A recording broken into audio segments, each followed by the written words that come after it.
गेल्या 10 वर्षात जे जे आश्वासनं दिली होती ते पूर्ण करू शकले नाहीत, तर त्यामुळे त्यांचं अपयश आहे आणि निश्चितच आज जनता त्रासलेली आहे महागाईच्या सर्व बाबतीमध्ये। पवार कुटुंबियाचं निकटवर्तीय मानलं जाणाऱ्या कुटुंबातील संजोग वागेरे हे मावळ लोकसभेत पहिल्यांदाच नशीब आजमावत आहेत, परंतु ते उद्धव ठाकरेंची मशाल हाती घेऊन या निवडणुकीला सामोरे जात आहेत। ते आता आपल्यासोबत आहेत।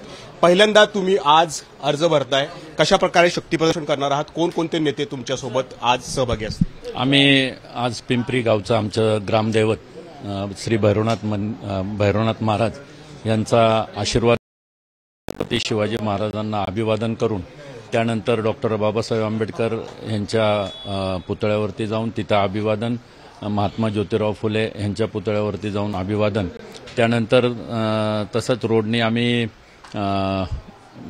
चिंचोड या ठिकाणी मोराय गोसावी मंदिरामध्ये गणरायाचं त्या ठिकाणी आशीर्वाद घेऊन, तसंच पुढे आम्ही आकुर्डी इथं भैरवनाथ खंडोबा मंदिरामध्ये जाऊन तिथे थांबणार आहोत। तिथे दर्शन घेऊन आम्ही तिथनं पुढे रोड शोनी फॉर्म भरायला जाणार आहोत। कोणकोणते नेते असतील यामध्ये? आदरणीय आदित्यसाहेब ठाकरे, रोहितदादा पवार, डॉक्टर अमोल कोल्हे, त्याचप्रमाणे आमदार संजय जगताप आणि माननीय माणिकरावजी ठाकरे आणि बाळाराम पाटील।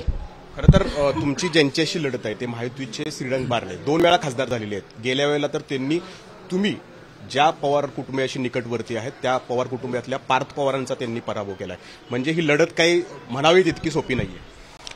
इलेक्शन म्हटल्यानंतर कुठलंही इलेक्शन असू द्यात, म्हणजे अगदी मी नगरसेवकाचं इलेक्शन सुद्धा त्याच धर्तीनं पाहतो, आमदारकीचंही इलेक्शन त्याच धर्तीनं पाहतो आणि लोकसभेला पण आपण त्याच धर्तीनं बघितलं पाहिजे।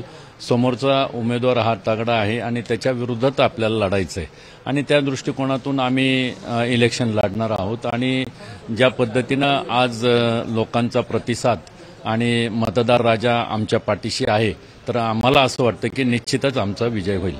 खरं तर यावेळचा मुद्दा गावकी भावकी पाहुणे रावळे असा असेल अशी चर्चा सगळ्या मतदारसंघात आहे, परंतु त्यांनी थेट पंतप्रधान नरेंद्र मोदी यांनी देशाचा मुद्दा या ठिकाणी केंद्रस्थानी आणलेला आहे। नाही, आता जर तुम्ही केंद्राचा जर मुद्दा बघितला तर गेल्या 10 वर्षामध्ये ज्या पद्धतीनं प्रत्येक 5 वर्षी इलेक्शनच्या वेळी जे आश्वासनं दिली आणि त्याचं आश्वासनं दिल्यानंतर इलेक्शन निवडून आल्यानंतर त्यांचेच मोठे नेते असं म्हणतात की हा आमचा इलेक्शनचा जुमला होता। तर त्या पद्धतीनं जर तुम्ही बघितलं तर गेल्या 10 वर्षात जे जे आश्वासनं दिली होती ते पूर्ण करू शकले नाहीत, तर त्यामुळे त्यांचं अपयश आहे आणि निश्चितच आज जनता त्रासलेली आहे महागाईच्या सर्व बाबतीमध्ये, तर निश्चितच आमच्या बाजूने कौल मिळेल। तर गेली 10 वर्षात पंतप्रधान नरेंद्र मोदी सरकारने जे निर्णय घेतले ते फोल ठरलेत आणि ते फोल ठरलेले निर्णयच आम्ही जनतेसमोर मांडतोय, त्यामुळे मतदार राजा यावेळेला श्रीरंग बारणे आकारेल असा विश्वास संजोग वागेरे यांनी व्यक्त केलाय।